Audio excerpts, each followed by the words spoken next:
জীবন সৃষ্টি করেছেন, তিনি আল্লাহ মৃত্যু সৃষ্টি করেছেন। কেন?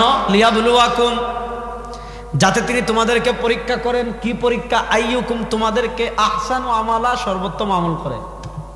এবার প্রশ্ন হলো সর্বোত্তম আমল কি? সর্বোত্তম আমল হতে হলে দুটো শর্ত।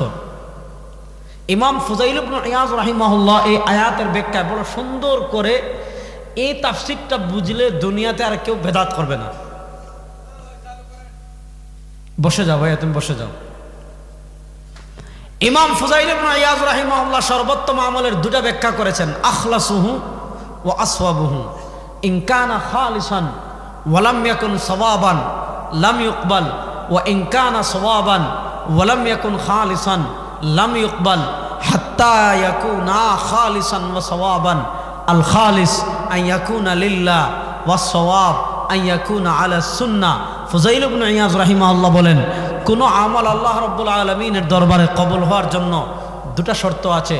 শর্ত নাম্বার 1, আন ইয়াকুনা খালিসান, আপনি যে ইবাদত করেন না কেন সে ইবাদত আল খালিস আন ইয়াকুনা লিল্লাহ, ইখলাসের সাথে করতে হবে। মানে কি? আপনি যে ইবাদতটাই করেন না কেন সে ইবাদতটা করতে হবে একমাত্র কার জন্য? আল্লাহর জন্য। ইখলাস। এখন শুধু ইখলাসের সাথে করলেই হবে না। পয়েন্ট বুঝেন? আপনি খুব ইখলাসের সাথে বাবার উরুসে গিয়ে ছাগল দিয়ে আসছেন, যায় না আমাদের দেশের মানুষ?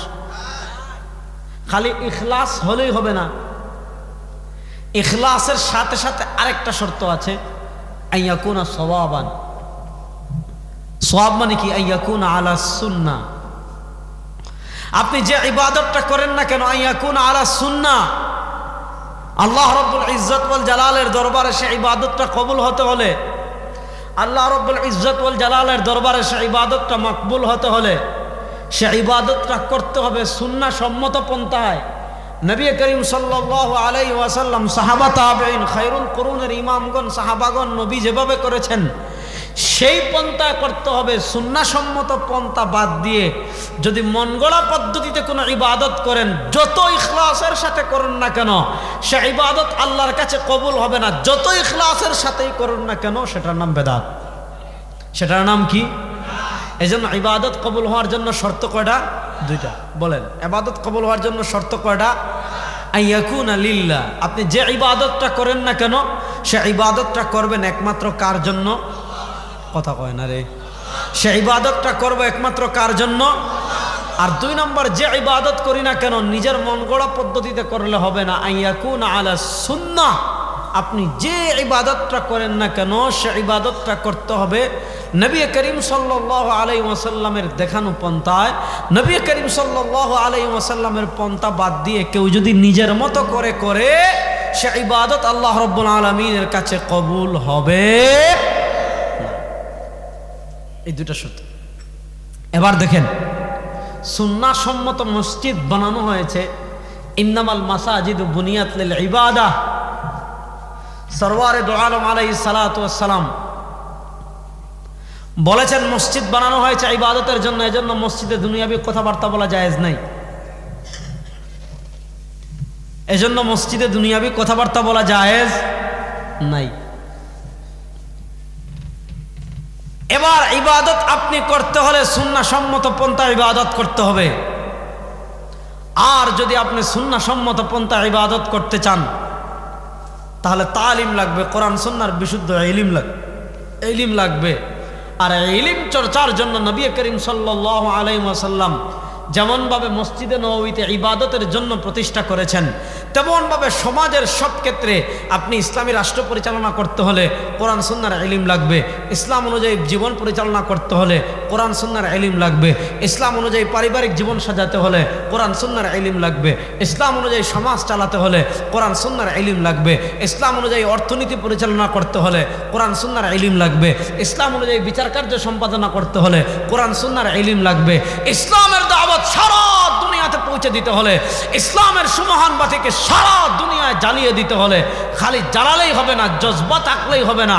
কারণ জজবা আপনার আছে, যদি কোরআন সুন্নাহর ইলম না থাকে দেখা যাবে আপনার জজবাটা আপনাকে খারিজিদের দিকে নিয়ে যাবে। আপনি জিহাদের নামে সন্ত্রাস কাজ করবেন, আপনি জিহাদের নামে খারিজিয়ত শিখাবেন। এজন্য সব কিছুতে ইসলামী শরিয়ার সব কিছুর মূলে কোরআন সুন্নাহর ইলম। সব কিছুর মূলে কি লাগবে? কোরআন সুন্নাহর ইলম লাগবে। এই জন্য নবী করিম সাল্লাল্লাহু আলাইহি ওয়াসাল্লাম মসজিদে নববীতে দ্বীনি তালিম হালকা প্রতিষ্ঠা করেছেন, যেটার নাম ছিল মাদ্রাসাতুস সুফফা। ইসলামের ইতিহাস দেখেন, কুফার মসজিদ দেখেন, মসজিদে নববী দেখেন, আপনি মক্কা দেখেন, এগুলা জাস্ট মসজিদ ছিল না, এক একটা ইসলামের প্রাণকেন্দ্র ছিল। যেমন আমরা যে মাযহাবের অনুসারী ফিকহে হানাফি, এই ফিকহে হানাফি আসছে কোথা থেকে? কুফার মসজিদ থেকে। পয়েন্ট বুঝেন? আমরা যে ফিকহে হানাফির অনুসরণ করি ফরওয়াই মাসালার ক্ষেত্রে, আমরা কোরআন সুন্নাহ থেকে ইস্তিমবাত গবেষণা করে যে সকল মাসআলা বের করতে হয়, অর্থাৎ যে সকল মাসআলা কোরআন সুন্নাহ থেকে গবেষণা করে রিসার্চ করে বের করার যোগ্যতা আমাদের নাই, যে সকল মাসআলা কোরআন সুন্নাহ রিসার্চ করে আমরা বের করতে পারবো না, ও সকল মাসআলায় আমাদের মুজতাহিদ ইমামদের ধারস্থ হতে হয়। এবার আমরা যারা আছি, আমরা এ সকল মাসআলায় ফিকহে হানাফিকে মাধ্যম বানিয়েছি। ইমাম আজম আবু হানিফা রাহিমাহুল্লাহ যে উসুলুল ফিকহ আমাদের কাছে রেখে গিয়েছেন, ইমাম আজম আবু হানিফা রাহিমাহুল্লাহ যে ফিকহে হানাফি আমাদের কাছে রেখে গিয়েছেন, সেই হানাফি ফিকহকে আমরা ফলো করি। এবার দেখেন, হানাফি ফিকহ বলেন, মালিকি ফিকহ বলেন, হাম্বলি ফিকহ বলেন, শাফিঈ ফিকহ বলেন, এই চারটা ফিকহ কি চারটা মসজিদ থেকে আসছে। মসজিদ কেন্দ্রিক ফিকহের সূচনা দেখেন হযরত ওমর ইবনুল খাত্তাব রাদিয়াল্লাহু তাআলা আনহুর যুগে 17 হিজরিতে, ইতিহাসটা বুঝেন, হযরত ওমর ইবনুল খাত্তাব রাদিয়াল্লাহু তাআলা আনহুর যুগে যেমন বর্তমান পরাশক্তি আমেরিকা, পৃথিবীর আরেক সুপার পাওয়ার রাশিয়া, পৃথিবীর আরেক সুপার পাওয়ার ইসরায়েল, চীন, এগুলা পৃথিবীর প্রবল সুপার পাওয়ার। নবী করিম সাল্লাল্লাহু আলাইহি ওয়াসাল্লাম যখন দুনিয়াতে আসছিলেন, নবী করিম সাল্লাল্লাহু আলাইহি ওয়াসাল্লামের মাক্কি জীবন বলেন, মাদানী জীবন বলেন, নবী করিম সাল্লাল্লাহু আলাইহি ওয়াসাল্লামের যুগে পৃথিবীর সুপার পাওয়ার ছিল দুইটা, কিসরা, কায়সার। কিসরা বলা হয় ইরাক কেন্দ্রিক যে অঞ্চলটা আছে, আর ইরান কেন্দ্রিক যেটা এটাকে বলতো রোম। আর কিসরা যেটা, কিসরা ইরাকের মাদাইন, বাগদাদ, বাবেল, এই কেন্দ্রিক যে এলাকাগুলো ছিল, বাইজেন্টাইন, এই যে এলাকাগুলো ছিল, এগুলোকে কি বলা হয়তো? ইরাক, কুফা, বসরা, এগুলো সব ছিল কিসরা সাম্রাজ্য, পৃথিবীর পরাশক্তি। দেখেন নবী করিম সাল্লাল্লাহু আলাইহি ওয়াসাল্লাম খন্দকের যুদ্ধের দিন বড় কষ্ট করতেছেন। সাহাবায়ে কেরাম রিদওয়ানুল্লাহি আলাইহিম আজমাইন, সাহাবায়ে কেরাম রিদওয়ানুল্লাহি আলাইহিম আজমাইন পেটে পাথর বেঁধে, বুখারী শরীফে আজীব আজীব ঘটনা আসছে। সাহাবায়ে কেরাম খিদার চুটে বড় কষ্ট করতেছেন, পেটে পাথর বাঁধা। সাহাবায়ে কেরামের আর খিদা সহ্য হচ্ছে না। নবী করিম সাল্লাল্লাহু আলাইহি ওয়াসাল্লামের কাছে এসে দেখালেন যে পেটে একটা পাথর বাঁধা, কারণ পেটে পাথর যদি বেঁধে রাখেন তাহলে পাথরের ওজনের কারণে পেটটা টান থাকবে, খিদা কম লাগবে। নবী করিম সাল্লাল্লাহু আলাইহি ওয়াসাল্লাম তার পেটটা খুলে দেখালেন, ওই সাহাবীর পেটে একটা পাথর বাঁধা, আর নবী করিম সাল্লাল্লাহু আলাইহি ওয়াসাল্লামের পেটে দুইটা পাথর বাঁধা। হযরত জাবের রাদিয়াল্লাহু তাআলা আনহু, হযরত জাবের রাদিয়াল্লাহু তাআলা আনহু যখন দেখলেন নবী করিম সাল্লাল্লাহু আলাইহি ওয়াসাল্লামের পেটে পাথর বাঁধা, দেখেন আরবের একটা গুণ, এরা মেহমান নওয়াজ। আমাদের বাংলাদেশি মানুষ হঠাৎ কেউ আসলে বা কেউ একদিন একবেলা খাইলে পরের বেলায় যদি থাকে যে কোনো মতে খালি তাড়াইলেই হইল, এটা আমাদের স্বভাব, ঠিক না? তো আরবের একটা স্বাভাবিক বৈশিষ্ট্য মেহমান নওয়াজ, কিচ্ছু নাই, মাত্র তার সম্পত্তি একটা ছাগল, মেহমান গেছেন জবাই করে দিবে, মানে তাদের মনটা এরকমও, তাদের এই বৈশিষ্ট্য আছে। হযরত জাবের রাদিয়াল্লাহু তাআলা কিচ্ছু নাই, শুধু একটা ছাগলের বাচ্চা আছে। তিনি যখন দেখলেন নবী করিম সাল্লাল্লাহু আলাইহি ওয়াসাল্লামের পেটে পাথর বাঁধা, বুখারী শরীফের ঘটনা, হযরত জাবের রাদিয়াল্লাহু তাআলা আনহু দৌড় দিয়ে বাসায় গিয়ে বললেন, আরে সরওয়ারে দু আলম সাল্লাল্লাহু আলাইহি ওয়াসাল্লামের পেটে পাথর বাঁধা দেখে আসছি। জাবের সহ্য করতে পারে না, ছাগলের বাচ্চা জবাই করো তাড়াতাড়ি, আর ঘরে সামান্য আটা আছে, রুটি বানাও। আমি নবী করিম সাল্লাল্লাহু আলাইহি ওয়াসাল্লামকে বলবো 3-4 জন সাহাবীকে নিয়ে এসে চুপি চুপি চুপি চুপি একটা ছাগলের বাচ্চা ছোট আর কতটুকুই হবে যে 4 জন সাহাবী নিয়ে এসে নবী করিম সাল্লাল্লাহু আলাইহি ওয়াসাল্লাম খেয়ে চলে যাবেন। হযরত জাবের রাদিয়াল্লাহু তাআলা স্ত্রীকে ছাগলের বাচ্চা জবেহ করে চুলাতে গোশত বসিয়ে স্ত্রী রুটি বানানো শুরু করেছেন। জাবের রাদিয়াল্লাহু তাআলা গিয়ে নবী করিম সাল্লাল্লাহু আলাইহি ওয়াসাল্লামকে কানে কানে বলতেছেন, ইয়া রাসূলুল্লাহ, আমার তো ঘরে কিচ্ছু নেই, আপনার পেটে পাথর দেখে আমি সহ্য করতে পারি নাই, আমার ছাগলের বাচ্চাটা জবেহ করে চলে আসছি। ইয়া রাসূলুল্লাহ সাল্লাল্লাহু আলাইহি ওয়াসাল্লাম, আপনি 3-4 জন উল্লেখযোগ্য সাহাবী নিয়ে চুপি চুপি গিয়ে খেয়ে আসেন। নবী করিম সাল্লাল্লাহু আলাইহি ওয়াসাল্লামকে যখনই জাবের রাদিয়াল্লাহু তাআলা এই কথা বলেছেন, জাবের রাদিয়াল্লাহু তাআলা বলেন, ইয়া আহলাল খান্দক, নবী করিম সাল্লাল্লাহু আলাইহি ওয়াসাল্লাম বলেন, ও খন্দকের সব মানুষ, দাআকুম আখানা জাবির, এই সব মানুষ, এই তোমরা কি করো, তোমাদের কাজ বন্ধ করো, চলো তোমাদের ভাই জাবের তোমাদের সবাইকে দাওয়াত দিয়েছেন। জাবের রাদিয়াল্লাহু তাআলা তো চিন্তায় যে আমি আজকে কোন বিপদে পড়তাম। ছাগলের বাচ্চা একটা জব করতে যেদিকে শত শত সাহাবী, নবী করিম সাল্লাল্লাহু আলাইহি ওয়াসাল্লাম সবাইকে ঘোষণা দিয়েছেন যে জাবির, তোমাদের ভাই জাবির তোমাদেরকে কি দিয়েছে, দাওয়াত দিয়েছে। জাবের রাদিয়াল্লাহু তাআলা স্ত্রী যখন দেখতেছেন নবী করিম সাল্লাল্লাহু আলাইহি ওয়াসাল্লাম সবাইকে নিয়ে আসতেছেন, জাবের রাদিয়াল্লাহু তাআলা স্ত্রী আগ থেকে রেডি, আজকে জামাই আসলে খবর। জাবের রাদিয়াল্লাহু তাআলা নবী করিম সাল্লাল্লাহু আলাইহি ওয়াসাল্লাম বলেছেন, জাবের যাও, তোমার বাসায় গিয়ে যা রান্না করতেছো আমি আসার আগ পর্যন্ত ডাকনা তুলব না। জাবের রাদিয়াল্লাহু তাআলা নিশ্চিত হয়ে গিয়েছেন, আমার টেনশন করা লাগবে না। স্ত্রী রাগে কটমট কটমট কটমট করে জাবের রাদিয়াল্লাহু তাআলার দিকে তাকাচ্ছেন। জাবের রাদিয়াল্লাহু তাআলা, আমি নবী করিম সাল্লাল্লাহু আলাইহি ওয়াসাল্লামকে বলেছি যে সামান্য ছোট্ট একটা বকরির বাচ্চা, নবী করিম সাল্লাল্লাহু আলাইহি ওয়াসাল্লাম সবাইকে নিয়ে আসছেন। আশ্চর্য, সবাই বসেছেন। হযরত জাবের রাদিয়াল্লাহু তাআলা নবী করিম সাল্লাল্লাহু আলাইহি ওয়াসাল্লাম তুতু মুবারক দিয়েছেন, আর জাবের রাদিয়াল্লাহু তাআলা মেহমানদারি করাচ্ছেন। সব সাহাবায়ে কেরাম পরিতৃপ্তভাবে খাওয়ার পর জাবের রাদিয়াল্লাহু তাআলা দেখেন খাবার একটু কমে নাই, যেভাবে এত সব রয়ে গেছে। ঘটনা দেখেন, যেটা বলতেছিলাম, উহুদের যুদ্ধের দিন একটা, ওই খন্দকের যুদ্ধের দিন একটা পাথর বের হয়েছে, পাথর, বিশাল পাথর, কেউ ভাঙতে পারছে না। প্রসিদ্ধ ঘটনা জানেন, কেউ ভাঙতে পারছে না।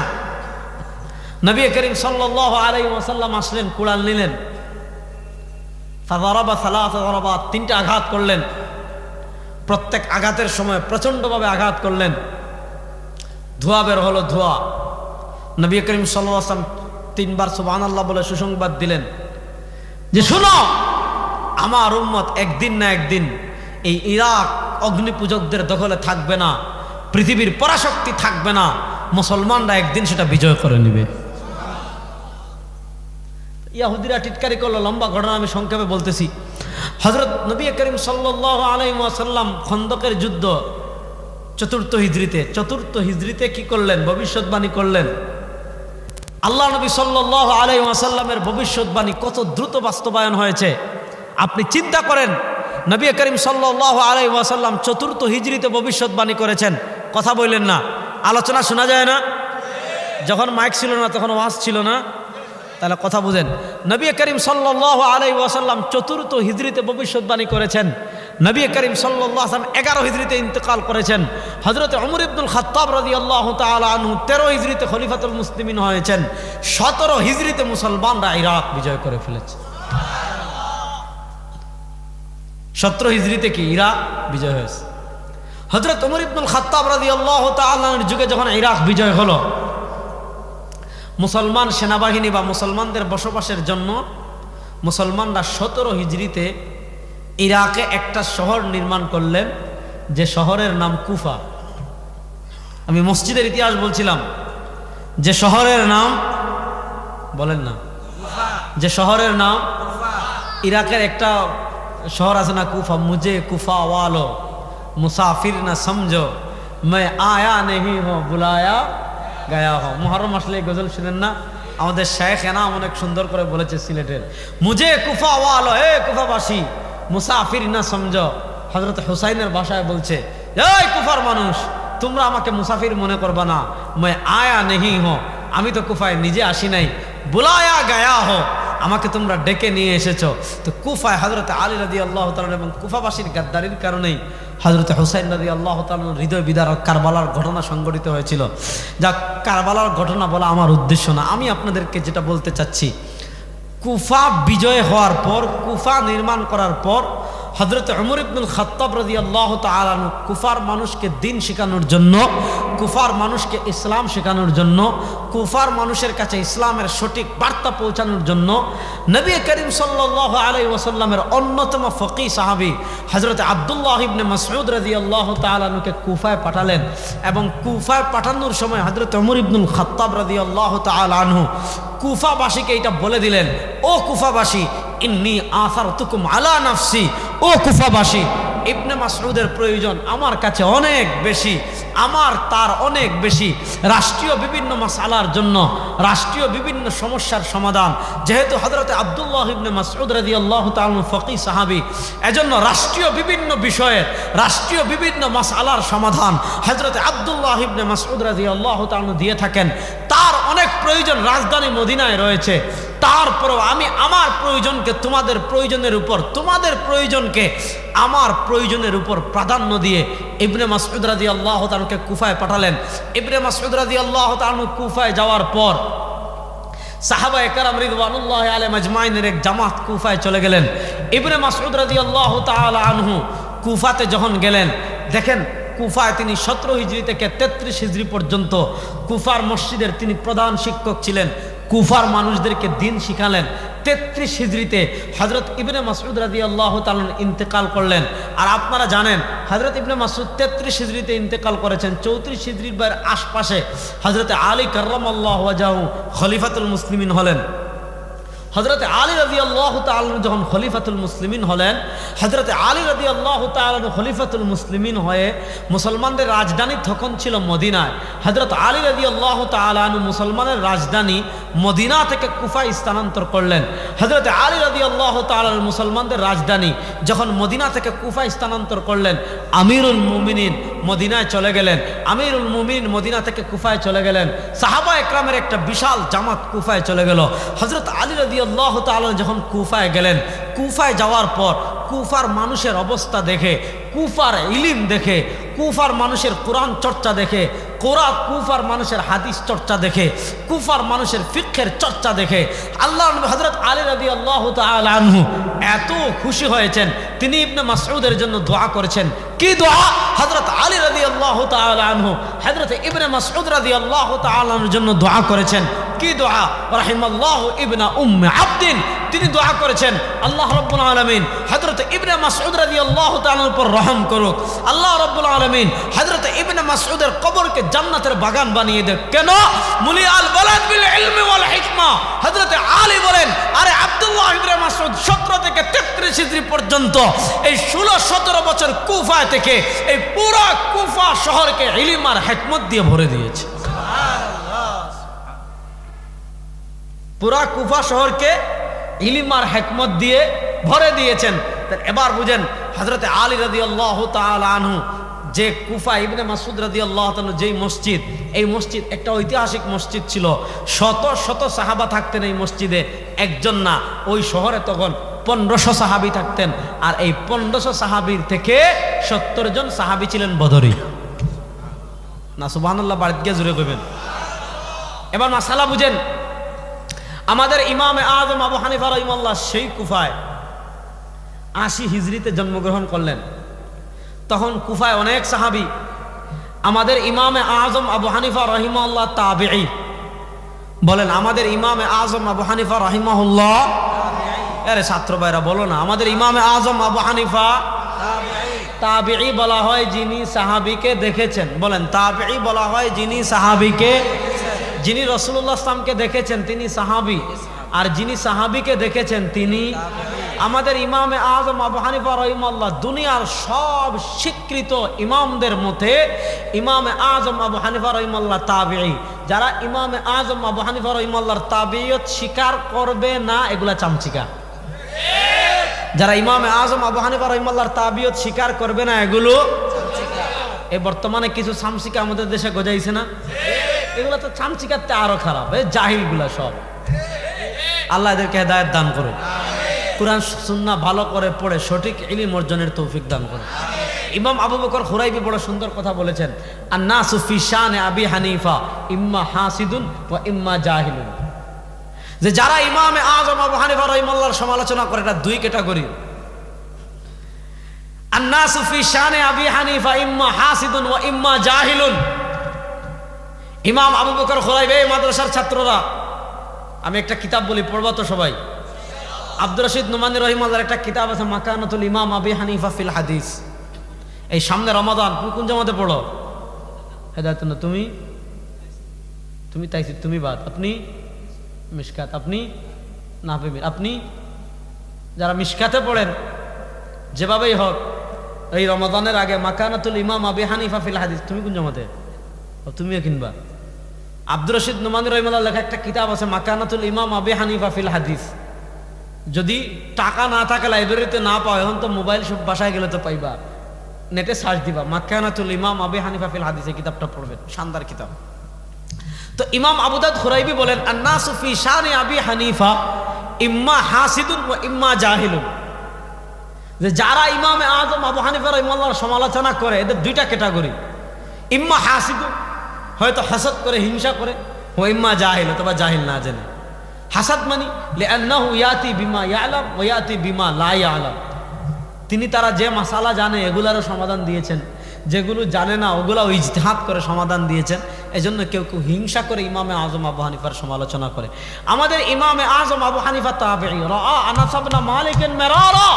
ইমামে আযম আবু হানিফা রাহিমাহুল্লাহ নবী করিম সাল্লাল্লাহু আলাইহি ওয়াসাল্লামের সাহাবী হযরত আনাস ইবনে মালিক রাদিয়াল্লাহু তাআলাকে একবার না দুইবার না, তিনি বলেন, তিনি ইমামে আযম আবু হানিফা রাহিমাহুল্লাহ রাআ আনাস ইবনে মালিকের মিরারা, তিনি আনাস ইবনে মালিক রাদিয়াল্লাহু তাআলাকে অসংখ্য বার দেখেছেন। যে কুফা শহরে এত সাহাবী থাকতেন, সেই কুফা শহরে ইমামে আযম আবু হানিফা রাহিমাহুল্লাহ 80 হিজরিতে জন্মগ্রহণ করলেন।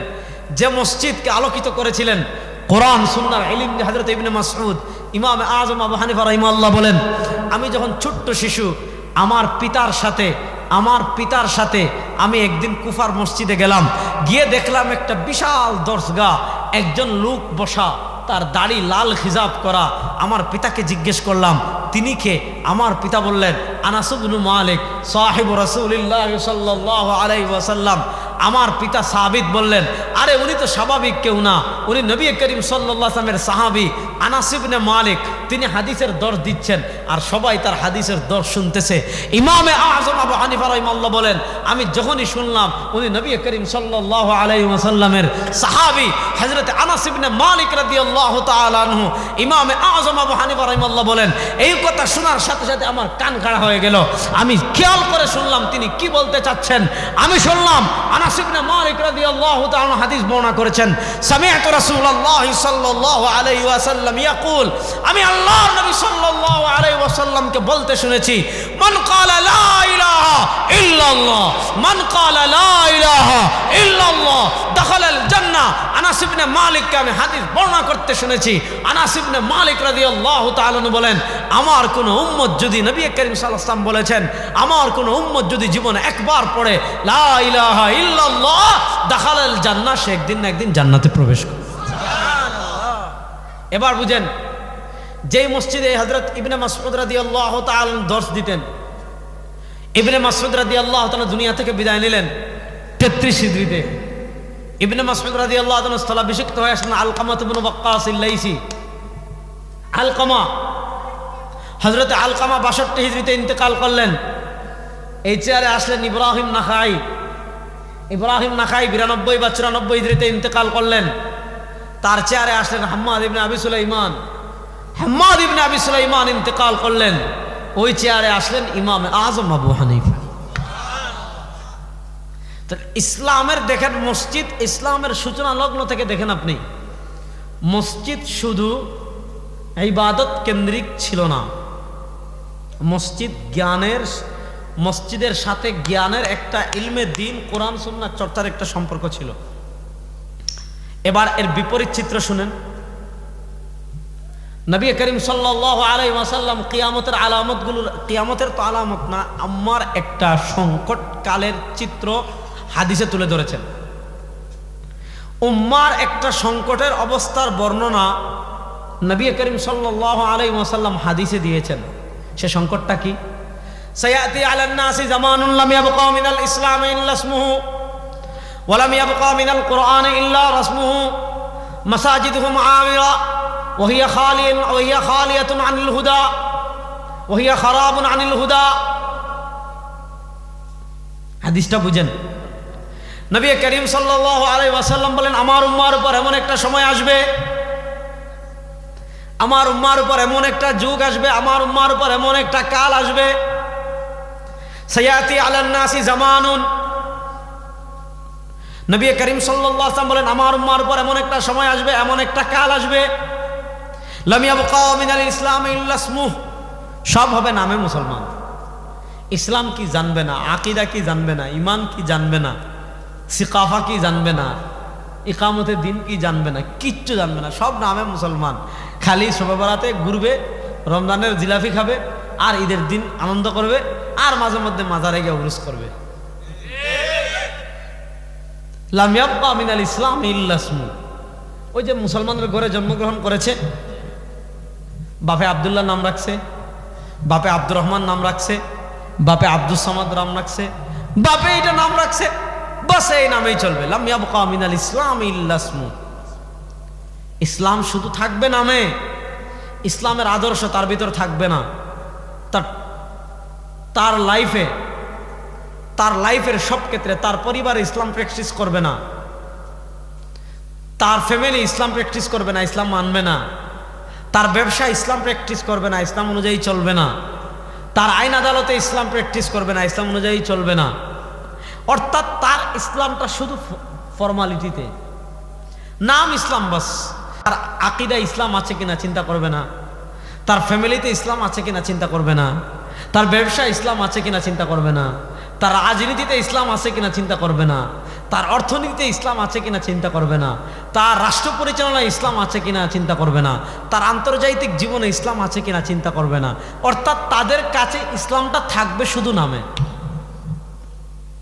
মানে এই তো ওয়াজে আসবে, ওয়াজেও আইব, মাজারেও যাইব, উরুসেও যাইব, গরম বিরিয়ানি খাবে। কেউ তো ওয়াজে আসে, শেষে তাবারুক দিবে, আসে না? যাক, এখানে তো প্যান্ডেল ভরে গেছেন, সমস্যা নাই। যদি মনে করেন এখানে যদি এমন ঘোষণা হয়তো যে আবরার সাহেবের বক্তব্যের পরে গরম গরম, এমনি তো বৃষ্টির দিন, যে গরম খিচুড়ি দেওয়া হবে, প্যান্ডেল তো এমনি ভরে গেছে আলহামদুলিল্লাহ, আর বাইরে আরো 3 ডাবল লোক থাকতো। না, কখনো খাওয়াবেন না, ঠিক আছে? তো ওয়াজ আসবে ওয়াজ শোনার জন্য, কথা বুঝেন? আজকে আমাদের যেটা আমি বলছিলাম যে আমাদের এই যে কোথাও আজকে তো ইসলাম নাই, আমাদের ইসলাম জাস্ট কিছু ফর্মালিটির মধ্যে, ওয়াজ, নামাজ। এই নামাজও সংকুচিত হয়ে যাচ্ছে আস্তে আস্তে। এখন তো মাশাআল্লাহ কত দিক থেকে আপনি কেমনে বাংলাদেশের ইসলাম নিয়ে যে ষড়যন্ত্র হচ্ছে, আপনার তো ঘুমানোর কথা না যে কেমনে আপনি ইসলামকে হেফাজত করবেন। চতুর্দিক থেকে আমাদেরকে জাল দিয়ে ঘেরাও করে ফেলা হয়েছে, একের পর এক ষড়যন্ত্র হচ্ছে। শিক্ষা ব্যবস্থা নিয়ে ষড়যন্ত্র, ইকোনমি অর্থনীতি নিয়ে ষড়যন্ত্র, সমাজনীতি নিয়ে ষড়যন্ত্র, আইন আদালতের ষড়যন্ত্র, মানে সব দিক থেকে ইসলামের ষড়যন্ত্র। এবার আমি যেটা বুঝাতে চাচ্ছি, 1 নম্বর, লাম ইয়াবকা মিনাল ইসলাম ইল্লা ইসমু। ইসলাম থাকবে খালি নামে।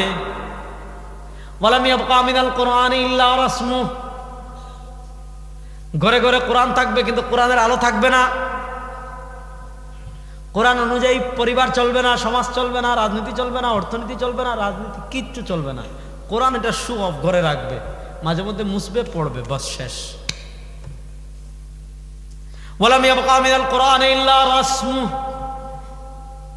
এ বাবুরা কথা কইছ না রে, এ পিচ্ছি। ওয়ালাম ইয়াবকা মিনাল কুরআন ইল্লা রাসমু। কোরআন এটা রসম।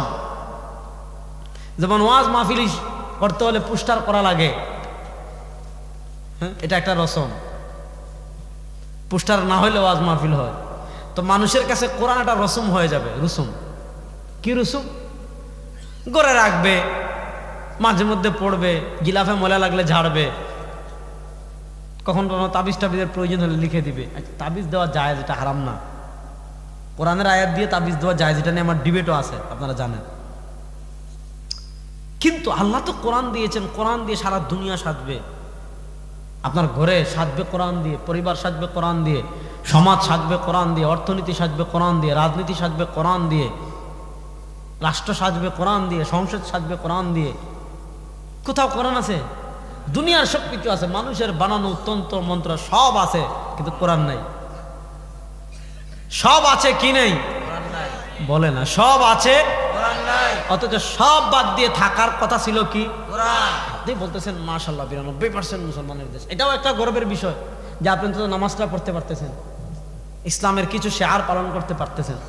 কিন্তু পূর্ণাঙ্গ ইসলামের প্রয়োজন আছে না নাই? আছে। আপনি আংশিক ইসলাম পালন করতে পারতেছেন, পৃথিবীর অনেক রাষ্ট্র থেকে বেশি পালন করতে পারতেছেন, আলহামদুলিল্লাহ। কিন্তু তাই বলে পূর্ণাঙ্গ ইসলাম প্রতিষ্ঠার মেহনত করার প্রয়োজন আছে না নাই? এরপরের হাদিসের অংশটা শুনেন, মাসাজিদুহুম আমিরা, মাসাজিদুহুম আমিরা। আরে বাপরে বাপ, মসজিদে টাইলস লাগাবে দুনিয়ার সবচেয়ে দামি।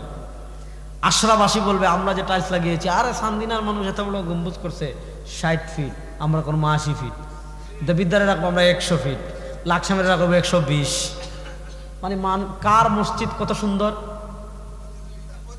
এগুলা নিয়ে প্রতিযোগিতা করে কি করে না? নবী করিম সাল্লাল্লাহু আলাইহি ওয়াসাল্লাম বলছেন মসজিদ কাঠটা কত সুন্দর, কাঠটা কত দামি টাইলস, কাঠটা কত দামি। দেখবেন বিশাল মসজিদ, ইমাম সাহেবের বেতন 5,000। সভাপতি সাহেব আবার কষ্ট পাইতেছেন নাকি? আমি জানি না আপনারা কেমন বেতন দেন, কম দিলে কিন্তু বাড়াই দিবেন।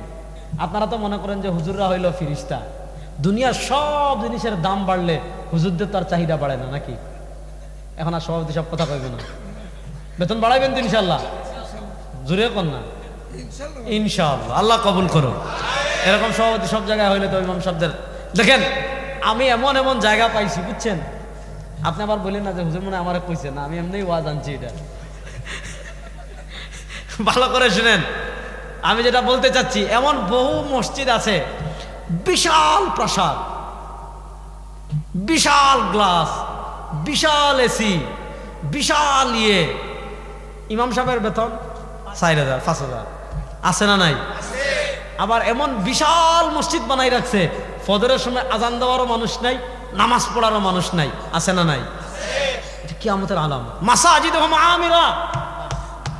নবী করিম সাল্লাল্লাহু আলাইহি ওয়াসাল্লামের যুগে মসজিদের নববী টাইলস ছিল না, এসি ছিল না, খেজুরের পাতার মসজিদ ছিল, বৃষ্টি হলে পানি পড়তো। আর এক গ্রাম্য সাহাবী এসে তো মুত্তা দিছিলেন। এক গ্রাম্য সাহাবী এসে নবী করিম সাল্লাল্লাহু নামাজ, এখন উনি আইসা মসজিদে নববীর ভিতরে পেশাব শুরু করছেন। উমর রাদিয়াল্লাহু আনহু গরম তো বুঝেন না, দাঁড়ান সবর।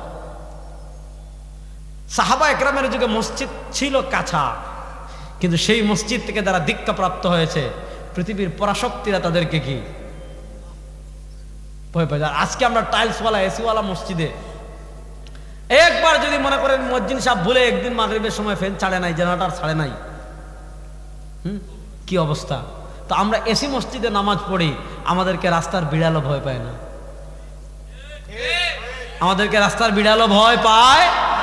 এজন্য মাসাজিদুহুম আমিরা, মসজিদ হবে উঁচু উঁচু বিশাল বিশাল সুরম্য প্রাসাদ মসজিদে বানিয়ে রাখবে, কিন্তু কি হবে? খারাবুন আনিল হুদা, মসজিদ হবে হেদায়েত শূন্য, মসজিদে হেদায়েত থাকবে না, মসজিদ জাস্ট শুধু ফর্মালিটি থাকবে, মানুষ নামাজ পড়বে আসবে। আরে গত 3-4 দিন আগে, 3-4 দিন আগে, তাও ঢাকা শহরে না, নবাবগঞ্জ প্রোগ্রাম করে যাব ফরিদপুর মধুখালীতে 18 তারিখ। নবাবগঞ্জের এদিকে এক মসজিদে আসরের নামাজ পড়ার জন্য থামছি, দেখি নামাজ পড়া মসজিদ তালা মেরা গেছে। হ্যাঁ, মসজিদ যদি তালা মারা, এটা ফিকহ ফতোয়ার কিতাবে জায়েজ আছে, যদি মসজিদের গুরুত্বপূর্ণ সামানা চুরি হওয়ার সম্ভাবনা থাকে। আল্লাহ তো বলেছেন লা তামনাউ ওমান আযলামু মিম্মান মানাআ মাসাজিদাল্লাহ। তার চেয়ে বড় জালেম আর কে আছে যে মানুষদেরকে মসজিদে যেতে বাধা দেয়? এজন্য মসজিদে নামাজে যেতে বাধা দেওয়া যাবে না। এজন্য করোনার সময় মসজিদ বন্ধ রাখা হারাম। এবং এই যে নামাজে ফাঁক ফাঁক ফাঁক ফাঁক হয়ে দাঁড়ানো, যেগুলার আমি চরম বিরোধী ছিলাম, এখনো আমি এগুলার বিরোধী। তখন তো আর আমি এত বড় ছিলাম, এত বড় তো এখনো বড় না, তখন হয়তো আমাকে কেউ চিনতো না, যারাই চিনতো আমি এগুলো বলেছি। যেটা বলছিলাম, এই জন্য মসজিদ বন্ধ করে রাখা মানে নামাজ, মসজিদ বন্ধ মানে মানুষকে নামাজ পড়তে না দেওয়া, এটা হারাম। হ্যাঁ, এখন আপনি মসজিদ যদি খোলা রাখেন, বাংলাদেশে যে মানে চুরি বাড়ছে, সকালে ওটা দেখবেন মেশিন নাই, ফ্যান নাই, এসি নাই, আরে মসজিদ থেকে কোরআন শরীফ চুরি করে না বিক্রি করে ফেলে, এই জাতি হলো বাঙালি। মানুষ রাখে কোরআন শরীফ রাখে না পড়ার জন্য, এই মসজিদ থেকে কোরআন শরীফ নিয়ে বিক্রি করে ফেলে, এই জাতির নাম হলো বাঙালি। মসজিদের টেপ তো ওপেন ওপেন। আপনাদের মসজিদে চুরি হয়েছিল না একবার? টেপ হয় নাই, মাশাআল্লাহ। মসজিদের কি করে? টেপ খুলে নেয়। তো যদি মসজিদের গুরুত্বপূর্ণ আসবাব চুরি হওয়ার সম্ভাবনা থাকে, তাহলে মসজিদ বন্ধ করার কি আছে? জায়েজ আছে। আমি বন্ধ করা বলতে তালা মেরে রাখা নামাজের সময় ছাড়া জায়েজ আছে। আমি যেটা আপনাদেরকে বলতে চাচ্ছি, আজ থেকে 30 বছর না, 20 বছর না, 15 বছর আগে যান, 20 বছর আগে যান, মসজিদ এত বিরান ছিল না। সকালবেলায় মসজিদ মক্তবে জমজমাট থাকতো, 100-এর উপর বাচ্চারা মসজিদে মক্তবে আসতো। ইহুদি খ্রিস্টানরা প্ল্যানিং করে আমাদের শিকড়কে কেটে দেওয়ার জন্য, আমাদের শিকড়কে বিচ্ছিন্ন করে দেওয়ার জন্য তারা সবচেয়ে বড় যে ষড়যন্ত্র করেছে, যে একটা বাচ্চা যদি ছোট্টবেলায়, এই যে পিচ্চিরা যদি ছোট্টবেলায় মসজিদে আসে, তাহলে হুজুর প্রথম দিন তাকে শিখাবেন কালিমায়ে তয়্যিবা লা ইলাহা ইল্লাল্লাহ, কালিমায়ে তয়্যিবা লা ইলাহা ইল্লাল্লাহু মুহাম্মাদুর রাসূলুল্লাহ। এবং ছোট্টবেলায় যদি মসজিদে আসে, তাকে কালিমায়ে তয়্যিবা শিখাবেন, কালিমায়ে শাহাদা শিখাবেন, ইমানে মুজমল শিখাবেন, ইমানে মুফাসসাল শিখাবেন, কোরআন শিখাবেন, তাজবিদ শিখাবেন, তাহারাত শিখাবেন, তাকওয়া শিখাবেন, হালাল হারাম শিখাবেন। এবার এই বাচ্চাদেরকে কেমনে কোরআন মক্তবকে কেমনে বিরান করা যায়? কারণ মক্তবকে যদি বিরান করা যায়, তাহলে ছোট্টবেলায় এই বাচ্চার শিকড়কে কেটে ফেলা হবে। এজন্য তারা বাচ্চার শিকড়কে কেটে দেওয়ার জন্য, বাচ্চাদেরকে শিকড় থেকে বিচ্ছিন্ন করে দেওয়ার জন্য ইহুদি খ্রিস্টানরা সবচেয়ে বড় যে ষড়যন্ত্র করেছে, যে শৈশবের ছোট্টবেলার যে মক্তবগুলো আছে, সেই মক্তবগুলোকে বন্ধ করতে হবে। এমনি যদি ভাঙতে আসে, তাহলে তো মানুষ দইরা হাড্ডি গুড্ডি ছিচ্চা গাছের সাথে লটকাই দিবে। এই জন্য তারা ষড়যন্ত্র করেছে যে সকালের মক্তব কেমনে বের করা যায়, যে মক্তবের বিকল্প কিছু নিয়ে আসো।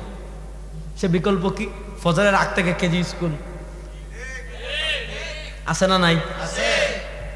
ঘুম থেকে উঠে ব্রাশ না করে বাচ্চা নাস্তা, বাচ্চার ঘুম থেকে উঠার আগে মা বাবার ব্যস্ততা শুরু হয়ে যায়, যে বাচ্চাকে নার্সারিতে দিতে হবে, বাচ্চাকে মিশনারি স্কুলে দিতে হবে, বাচ্চাকে কেজিতে দিতে হবে।